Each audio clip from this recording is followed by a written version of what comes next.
Hey, what's up, y'all? Marcus Weldon. Hi, everybody. My name is Phil Reed, and this is the The direct Director's Cut on on. Trades. You know what? That was actually cool. I know I was supposed to like not overlap the whole thing, but that's part of Hey, it.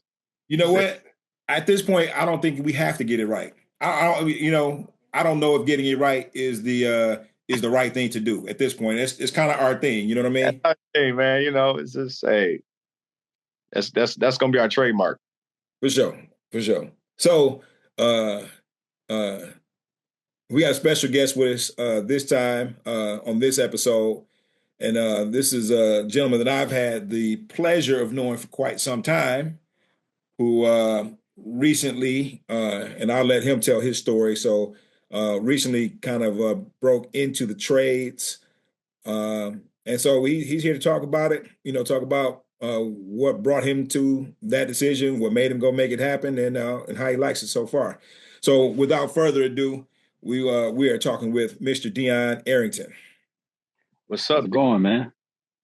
Doing all right, man. How y'all doing tonight? Doing well, doing well. I, Doing I'm running. I got kids, sports, and wrestling, and all that stuff. So that's how my night's going. So we jumping right into it. You know what I mean? For sure. So, uh, Dion, lace us up. Tell us what's going on. You just got into the trades. Give us your field that you got into. And what made you decide, you know what, it's time for a change. I mean, I don't want to presume, well, I know how old you are, but everybody else might not know how old you are. You know what I'm saying? So Mm-hmm. we don't know if you're 23 or we don't know if you're 32 or, or Right. whatever. That's So right. kind That's of right. give us a little background of what's going on with you. Yeah. So I've been in the trade. Right now I'm in commercial HVAC, but I started in residential. I've been in for just over 2 years now. It's been like 2 years and like 3 weeks, I guess. But yeah, it's as far as how I got here. So I was working for a utility company, and during that period or whatever, I was just doing like a lot of like desk work, stuff like that.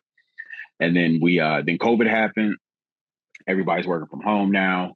So now my desk job is at home, and we just bought a house. So at the same time, we kind of setting everything up, and we at home.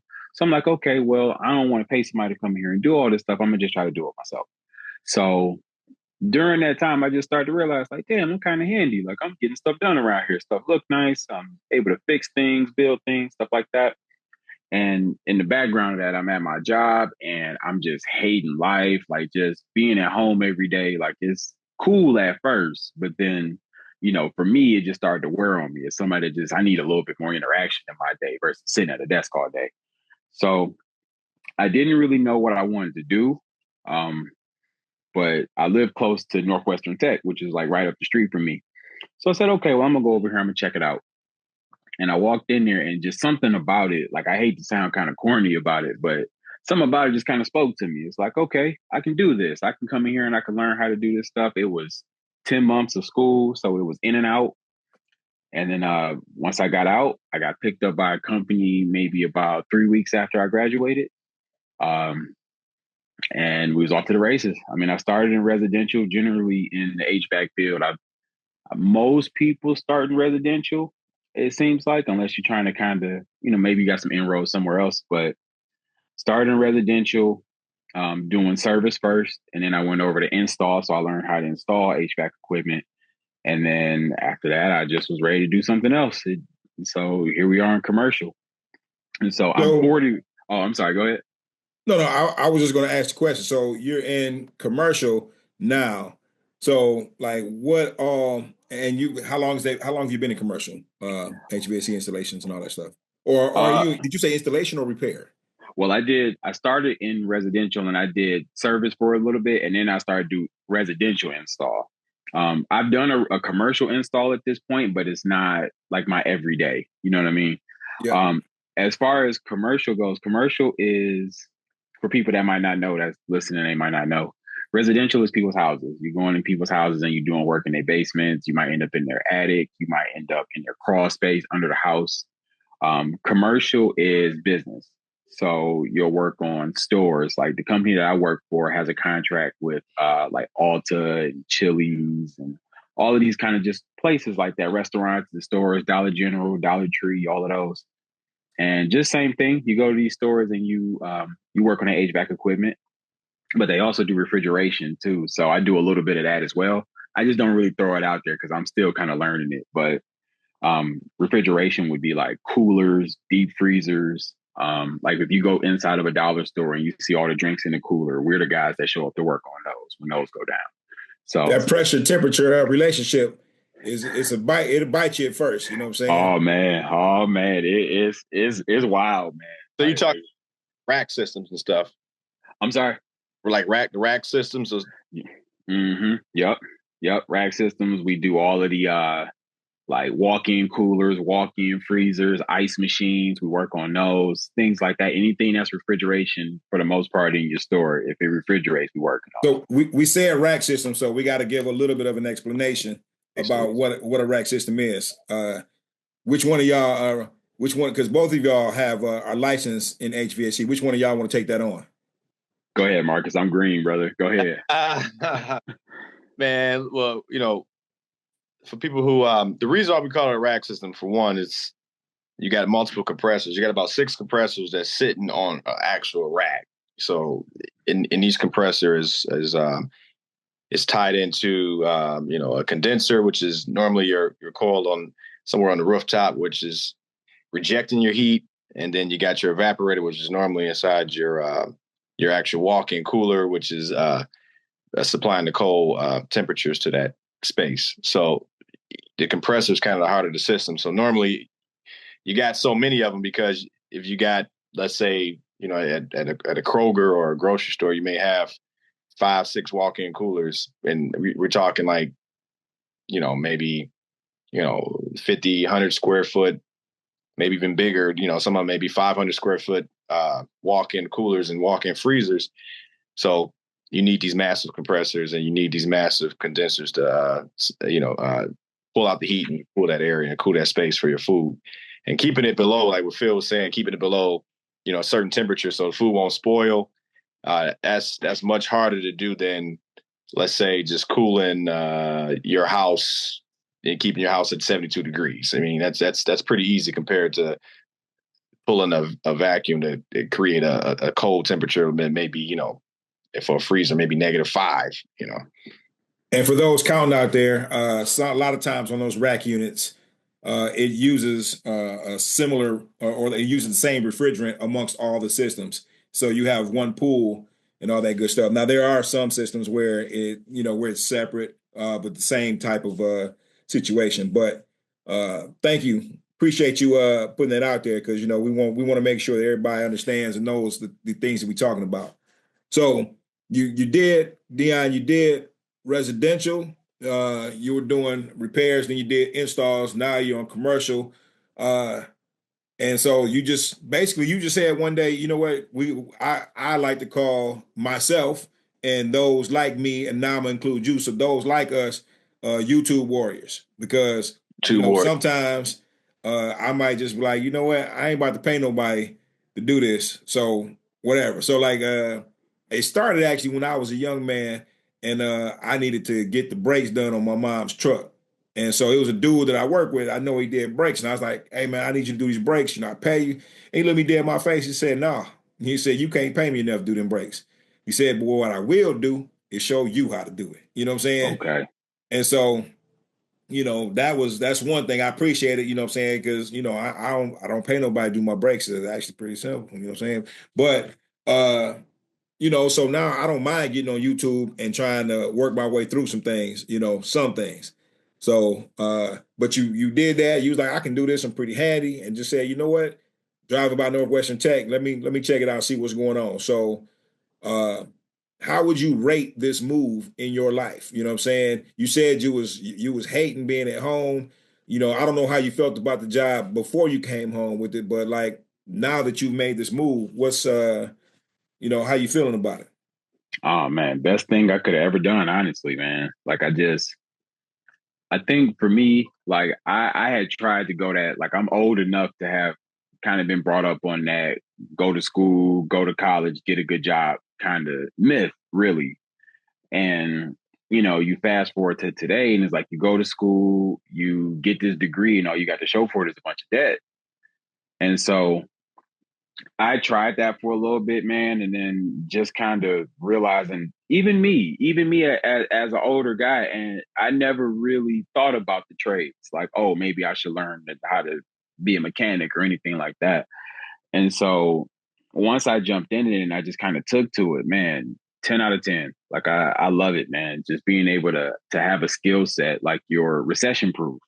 You know what I mean? And that's any trade you get in. You could be a barber, you could be an electrician, you could be anything. Explain why, though. Explain why, if you don't mind.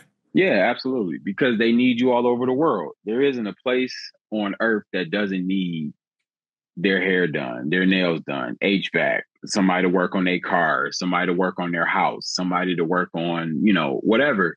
There's always going to be a need for those types of things because a computer can't do the job. A computer is not going to go up on the roof and look at your package unit. That's not going to happen. And so you make yourself recession proof in the way that you have value now. You have a skill that you can take anywhere in the world with you. And I think that's probably the biggest thing for me. I felt like once I made my move from my old job, I'm like, okay, well, I'm getting older, man. It's not a lot of time on the clock for me to be kind of filling stuff out. So whatever I do next, I got to be able to do it next. You know what I mean? And after that, and after that, and after that. And that's really what the trades are. Like they just provide you with the if you're gonna dedicate yourself to it, if you're gonna really dig into it, it's so rewarding what you get back out of it. And right off top, just the fact that you can go anywhere and make money. It don't matter where you at. You can go somewhere and make money. So Dion, you mentioned leaving college with just debt, and basically you got a piece of paper and you're unable to make any money. So let's talk about what do you get from, you said Northwestern Tech. So what do you get when you leave Northwestern Tech? Do you leave with any debt? Do you leave with some type of, certificate, some type of license? Yeah. Yeah. I'm sorry to cut you off. It's so when you graduate, you get a certificate. As far as like the debt thing, that depends on your situation. Mm-hmm. Like I was going there and there were some younger guys that were going there basically for free. Like for me, I come in, I got some debt for sure. I'm not going to sit here and front that. But at the same time, too, does it compare to debt if I went to a 4-year university? No. Is it something that, if you just bam, bam, bam, could you pay it off? Yeah. So it's not a ton of debt. I still was able to get a little bit. They offered me some different opportunities to get a little bit of money taken off the bill for a few different things. And so, that was nice. You get your certificate, you get 4 certifications. So I'm certified to handle refrigerant, and I'm certified like different types of refrigerant. I'm certified to work with track pipe. I'm certified to I got my EPA certification. So, you know what I mean? So you leave with 4 certs. And probably the best thing, the thing that I will recommend people to check it out for is they have a job services center, and there's a person that you get assigned to, and they bring you in, you put together a resume, like they'll walk you through it and everything. If you're somebody that's never made a resume before, they'll stand right over you, they'll walk you through it, you put it together. And then once you graduate, they'll shop your resume around for you. So even if you when I got into the company I got in through Northwestern Tech. They shop my resume to them, and then you can yay or nay it. So it's not like you have to take it. And if you say no, they're not going to say oh, well, we're not going to look for this person anymore because they keep saying no. Go with what you think is right for you. Be honest about it. And so I was telling them no sometimes. There were people that were lowballing me as far as how I felt. But I got in through them. They made the call. They plugged it up. Hey, you want to go with this? They're looking for people. Set up an interview, and I was in. So I was looking, but I wasn't looking every day I'm online looking for a job, because I had 2 jobs at the time, actually. And so it was, that's easily the biggest thing that I recommend people go for. Okay. And it sounds like you enter into a network when you get with Northwestern Tech. Yeah, I mean, I didn't even. There's other things they offer too. That I would be remiss not to mention, truthfully. So when the pandemic hit, they shifted half of their curriculum to online, and Mm-hmm. so there's all these modules and stuff that you have to go through. So you go to actual physical class. I think it was like maybe an hour and a half, 2 hours To do every like day. the actual physical and Right, yeah. right. Yep. To get your hands dirty a little bit, and then you would go home and you would test out of some of the modules. They keep the modules open for you for up to 2 years after you graduate. Or you just call them and say, hey, I'm in the field. I got this thing going on. I don't understand it. Can you open up this module for me? And they'll do it. Or like they'll open up an LLC for you, which I need to get with them on that. That's a reminder for myself. But they'll start an LLC for you. It's just all these things that they do to kind of get you to kind of ease you into the field versus, and I'm not saying it's not doable. Some people can just go into a shop and jump in day one and just really jump into the fire. But I feel like with the school, they offer so much. You can go back up there and work on some of their units if you call ahead, like stuff like that. You know what I mean? So yeah, it's good. They take care of their students, so it is kind of like a little network of people because they just really look out for you even once you're not going there anymore. Like once you graduate. It's a good deal. So what would you say your your earning potential is in comparison to what it was before at your old job? Okay, so And you at don't my have to get into figures. We're not necessarily trying to get into figures. I mean, just, you know, yeah, compare it. yeah, for sure. At my old job, I was admittedly making the most money I'd ever made. I knew that coming into HVAC, more than likely I was going to take a pay cut because I was starting out. I knew that. And I knew if I put my time in, would take a step down and take two steps back up. Well, I'm back up. And that's in under 2 years that I'm back making more money. Now, keep in mind, in my old job, I was there for 12 years. It took me 12 years to get to that money. Wow. Whereas I'm making more now in two. And just even the commercial track, the reason why I jumped into it is because of the earning potential. Like it's just higher on the commercial side versus residential. Mm-hmm. So I'm making more money now in 3 months of working commercial than I was making at my old shop. I came in the door making more money. So, oh yeah, it's like significantly more money if I'm being honest. And so yeah, it's I can't recommend it enough. I swear. So I mean, sound like life then steadily improved. You know what I mean? Mm-hmm. I can appreciate that because you went out there, saying you told us, you're in a job and it's cool, but you ain't like how everything was going with the COVID. You was home, and then you say, you know what, I'm gonna make a change. You know what I mean? I love hearing, what I'm saying, that because basically what you said is you didn't sit back, you didn't just sit back and complain about it. You said, I'm gonna go do something. You know what I mean? And you told us your age. You know what I'm saying? You told us your age. So 40 years old, you know what I mean? You're not necessarily a spring chicken. I ain't calling you old or nothing, you know what I'm saying? I ain't got no room to talk, but you're not necessarily a spring chicken. So you can still make that, you know what I mean? Yeah, you gotta go do some things physically, but it ain't it's worth it because you out here, like you just said, you banking. Right. And I think that one of the big things I heard you say, and a lot of young people need to hear this part, you were willing to take 2 steps back to take 3 steps forward because you said that you knew that your you may have to take a step back and pay because you're fresh green coming in the trade, but you knew the long haul, I'm about to make bank. And see, a lot of people, they probably, they're looking at the now and not the future. And you figure you get a guy, he may be making decent money at his job, but it's an end to that position, as far as how much he can make in the future. It's like, you're capped out, but then Mm-hmm. opportunity to jump into a trade where you're not capped out, but you may have to take a step back. So I love that you said that because that's huge. And it reminds me a lot, like there's multiple ways you can get in a trade. I wanted to hit a Northwestern Tech way. I'm glad it was actually the first time I really heard it. You broke it down like that, and I heard it that way because I kind of went a different route. I jumped into like a union, but I was at MGM and I was working. I was number 2 in seniority in housekeeping, and there was an opportunity for me to like get into the union at MGM and then go to school for free and actually work with the tradesmen at the casino. And then they call it apprentice, but not an apprentice. I'm sorry, a trainee position. And when you said you kind of take a couple steps back, it wasn't necessarily a couple steps back, but I remember it was. And Phil, you remember John, electrician?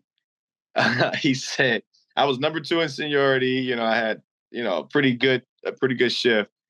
And I'm talking to John. He's a journeyman electrician at the job, and I'm like, "Hey, man, how do I get in there with you guys?" He says, "Well, you're gonna have to go take some some classes, and there's a trainee position that you can get, but it don't pay much, so you might have to like take a couple steps back or whatever. But now keep in mind, he's saying a trainee position based upon he's a journeyman electrician, so he's making way more money than his trainee position.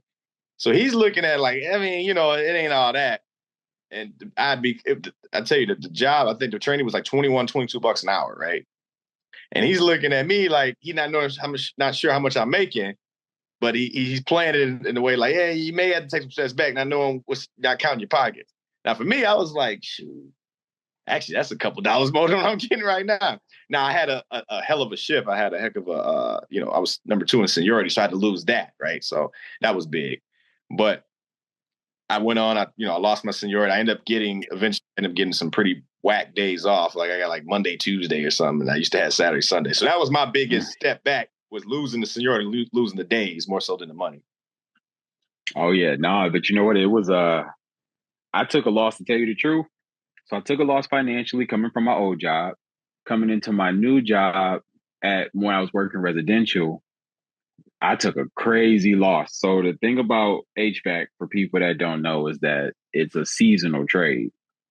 So that means that during the summer and the winter, you're going to be hopping. Like you'll be working to your heart's content. In the fall and the spring, it starts to taper off a little bit. So you go through little spells where it's not as busy. So people can open up the windows. Yeah, absolutely. During that period where it's not cold enough to turn on your furnace, but not hot enough to run the air. So it's during those periods, the company that I worked for before, though, they had this system set up where no matter what, even during the slow periods, if you would get at least paid for 35 hours. So in a week, if you only worked 2 or 3 days, you only had like 16 hours, you would automatically get 35. Obviously, I gave that up when I took over this new job. But I'm such a believer that there's gain through sacrifice. You got to be willing to give something up to get something back. And so, whether it's money, whether it's like you said, with your days off, I've been there. I was high up in seniority and moved on to something else and then right back to the bottom. So I've been there, so I get it. But I think if you're giving something up, whatever you're giving something up for, if it's the right opportunity for you, the bounce back is going to be so crazy that you'll never even think about what you gave up. And that's how I know I made the right decision. So, right. No, definitely. HVAC. Go ahead. I'm sorry, Marcus. No, I was just when he's talking about how it's a seasonal trade. He's spot on with that, man. It's one of them trades. But I tell you, the good thing about HVAC that I like is you get a little taste of multiple trades. Like you got to learn a little bit about electrical, right? Contactors, disconnects. You're gonna learn a little about electrical. You're gonna learn how to use a meter a little bit. You're gonna learn how to use your gauges for your freon. You're gonna learn how to do a little pipe fitting, right? It's gonna be a little plumbing. You kind of say plumbing. I mean, you're gonna be doing you're gonna be learning about your copper fittings. You're gonna learn about all that. Brazing, yeah. And then on your furnace side, you're dealing with gas. Like, I mean, you got to know about gas. You got to know about blower motors. You got to know about all that. I mean, if you learn a furnace, the furnace is totally different than troubleshooting on an AC unit. Mm-hmm. I mean, like it's like night and day. Like, so you come in there like, oh man, I didn't master how to do a troubleshoot on a condenser and AC. Then all of a sudden the season flip. Now it's like, oh man, I don't know nothing about this furnace. This is yeah. But they all work. Yep. And I was going to say a few things I noticed throughout this conversation. Number one, uh, Dion, your first company, when you was doing residential, they was guaranteeing you get paid 35 hours. Sounded like they needed to work on their PM, on their PMs, because if they was out here selling PMs to people, you know what I'm saying, you still get that 40 hours, you know what I mean? Oh But yeah. that's the businessman in me trying, thinking Yep. like, hey, shoot, that should have happened. And then, Mm-hmm. quite frankly, working on like you said, refrigeration, you know what I'm saying, piping and all that stuff, working on furnaces. That's another thing. Like if you're in the HVAC, where you can get another side hustle because ovens operate, stoves, kitchen equipment operate a lot like HVAC equipment. So I mean, if you get yourself familiarized with that, side hustle can be, I can get out there and make some repairs to different things. I'm putting it out there just from what I've seen from the trades people that I've been around, and so like that's just something that I don't know since you have been a little bit green as you put it. I ain't want to put it like that, but as you said, only I've been around a little bit, man. There's so many different facets that you can get into that would really that can just open things up for you even more. Like you could, it's a ton. We could spend another hour just talking about that. Mm-hmm. And the thing that I think that I enjoy about it is if you're willing to add more skills to your toolkit, you've added so much more money like to yourself. So like at this point, I can work on any furnace, any AC. I can install it. You need a new furnace or an AC, I can put that in for you. And Might this give you a is call here soon. hey, hit me up. Hit me up. I did my own. We needed a new furnace in the AC and YouTube Warrior. Like I say, man, I'm not paying nobody except the difference is I got the skills now. Ordered it myself, threw it in there myself. So Yeah. yeah, man, just as long as you add to your toolkit, the money, the opportunity, and the potential to make so much money is there, man. Really. Oh yeah. And Phil, I was going to say too, man, it's funny when you were talking about the PM, because see, we go in our management director mindset, and we able to see like a whole other world of how HVAC operates on the more of a management side of things. And it's the moment he said it, I was thinking the same thing. And that is also, I think, keep in mind, we all going to one day get to a point where, we're going to be, old men, right? And I've always, actually, one of the tradesmen that I worked with, MGM, he told me, he said, man, just remember, you're not going to be as young as you were, and you're going to want to kind of transition out and do something that's less backbreaking, and you're not bending and brazen and doing all that stuff. So the two options that he kind of threw out there to me, he said, operator, because HVAC, like a stationary engineer where you kind of sit in a chair and you're on a build automation system and adjusting temperatures and stuff, or management. And so there's always with the HVAC world, man, it's crazy because it branches off in so many different directions, and you can take that. And in the next 10 years, you may be doing something in the capacity of HVAC, but it's not the same as what you were doing 10 years ago, right? So, but it's going to build. You're going to look up, man. Next thing you know, you're going to be doing something totally different, but it's still in the HVAC field. And it's great because your mind is going to be able to touch on so many different topics like we're doing now. So, I mean, you're absolutely right. Look at the story, my story. You know what I mean? I was doing electrical work, and I was, a trainee apprentice. And then I was working under the electrician, John Bringard, and then he couldn't sign for my hours because he wasn't the keeper of records, for the job. So I was faced with a decision like, I'm either going to stay exactly where I'm at, and I'll get my little, $1.25 raises here at the time until I build up and just stay there forever, or I can bet on me. And so, at that time, betting on me meant let's get into management. So I did that. Was around for a while. Had some good influences. Had some bad influences. In terms of like how to supervise, what to look out for, all that stuff like that. And then I ended up moving on to U of M which is where I'm at now. And I've moved around at U of M since I got there, but turned out to be the best for me. You know what I mean? Straight double up, on my salary, plus.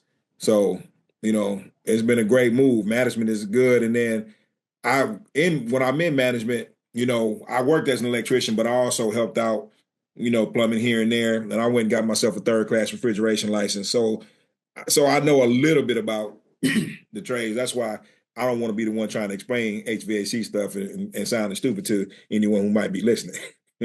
No, man. Yeah, we all, it's the journey, man. Is great. I love hearing about other people's journey, and it. And before we started recording, we were talking about just getting more Black people of color in the trades, women as well.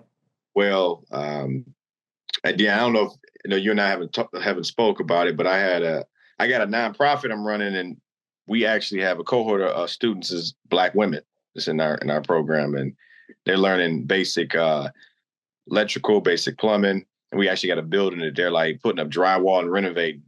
And one of the videos, I was taking all these videos on my phone and recording and posting on my Instagram.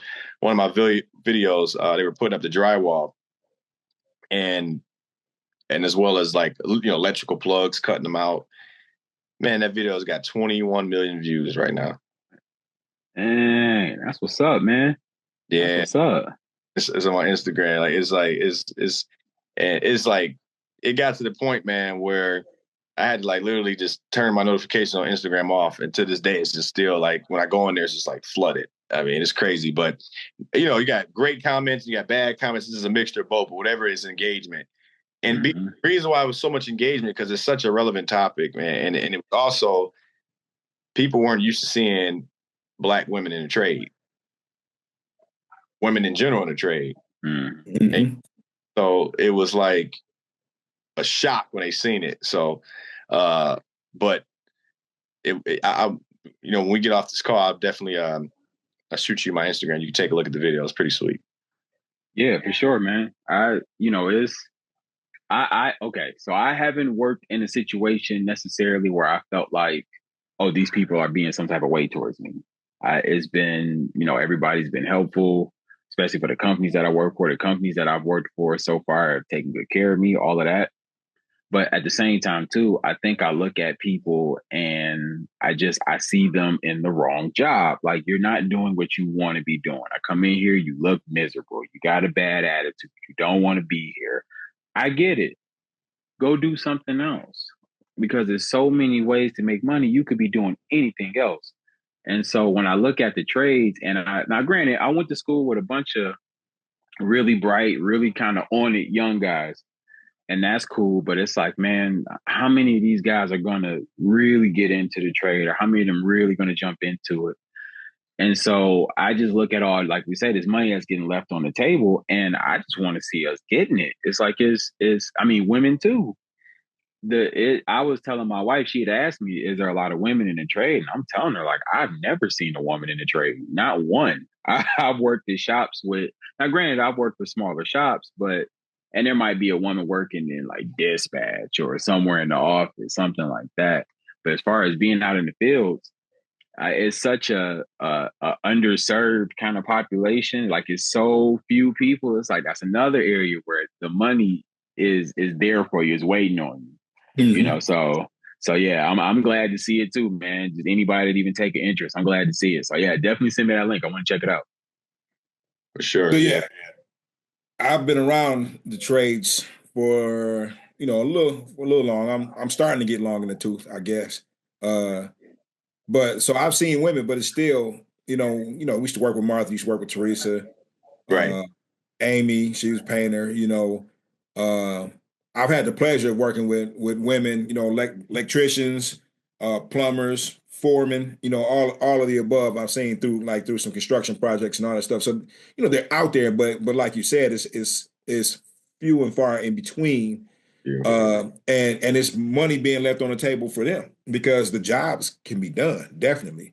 I maybe about a year and a half ago took a tour of the Carpenters Union, like shortly after it was they built that new one off 96, and they had a woman in there, you know what I'm saying? And she's like, I really came to help work with the carpenters union because I want to show women that it can be done. You know what I mean? Yeah, this 4x8 sheet of plywood is heavy, but there's tools that they make, you know what I'm saying, that can help get it together. You know what I mean? Everything don't have to be a struggle if you are willing to put the work in. And so like, man, it was great. I mean, and that's every trade, electricians, carpenters, you know what I'm saying, HVAC, you know, plumbing, you know, Yeah, I gotta and say it. Plumbing's my least favorite because I don't like dealing with you know all the stuff that comes with plumbing. But overall, it's still a great damn trade. oh yeah, no, I mean even in commercial, like commercial is residential is hard on your body. Residential install is probably harder on your body.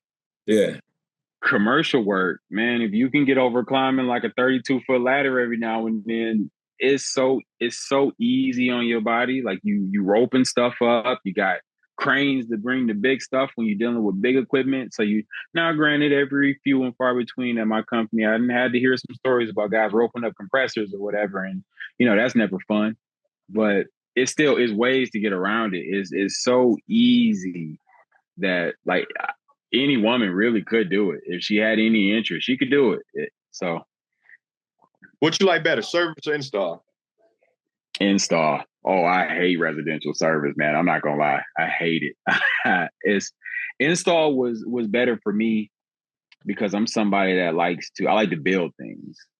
So the fun of install for me was how do we get this piece of equipment into this space? How do we make this work given the space that we give? It's like putting together a puzzle almost. mm-hmm. And so, yeah, nah. Plus, that's where the money is. Like, if you would need to do some side jobs, the money is on the install side. So, yeah, install all day. I would never go back to residential service. It's just not for me. Now, for somebody else, there were guys in my company, they loved it and they made a killing because they loved it. So, for other people, it's for them. But install and commercial so far from not commercial install, residential install. Commercial install is not funny. So, yeah, I know you have a daughter, but not just for your daughter. If there any young man, young woman that you come across, and and they show just any kind of interest, what would you say? What would you tell them about just their interest in going into the trades in general, not necessarily even HVAC, but just in the trades in general, as opposed to going to college? So I think for me, it's important that as a young person, especially now in the age that we're living in now, it's so much easier to make connections or to make something happen. You don't have to leave your house no more to make something happen. But I would tell them like it's other ways to get to money or the bag, as they say. It's other ways to make money. And be realistic with yourself. If you know that school is not for you, if you know that the degree that you get isn't going to lead you to a path that you want to be on, don't go. Don't waste your time. Don't waste your money. Don't waste your parents' money. Whatever. Don't waste money. If you take an interest in the trades, instead of putting that money into somebody else's pocket, you put it in yours. You're building a skill set that everybody's going to need forever. There's never going to come a point where they're not going to need barbers, hairdressers, nail stylists, massage techs, plumbers, electricians. There's never going to come a point where there isn't going to be a need for that. So the best thing you can do for yourself, especially as a young person, like I got into it much later and I'm still reaping the benefits, but I always think about what if I did this when I was 18, 19, 20? I work with guys that they got it in their family. So they've been working on equipment since they was 9 years old. They're in their 30s now making bank, making crazy money, whether it's just at the company, doing side work, whatever it might be. But it's one of those things where if you take an interest, like you said, Phil, bet on yourself. Get out there, go after it, see if it's for you, find the thing that you want to do and make yourself valuable. That's the most important thing you can do as a young person. Because nobody can deny that. So, one thing you said that I really, I harp on it every time I hear it. So, Marcus, you can call me a broken record if you want to. It's cool. But you talked about going to school and choosing a field that doesn't necessarily make money, you know. And so I just want to talk about that briefly because if you're going to college, and I work at a place that sells degrees, right? Uh, but if you're going to college and you're spending, let's say, out of state tuition is expensive. It's 40 grand in some places, it's 50 grand in some places, 25, 30 in others. But if you're spending that kind of money for out of state tuition and then you're doing that, you know, every year. So you do that for 4 years or, sometimes even five, however it goes. But if you're spending, let's take the lowest, 30,000 times four, now that's 120,000, you know what I mean? Right there that you got to work on paying back.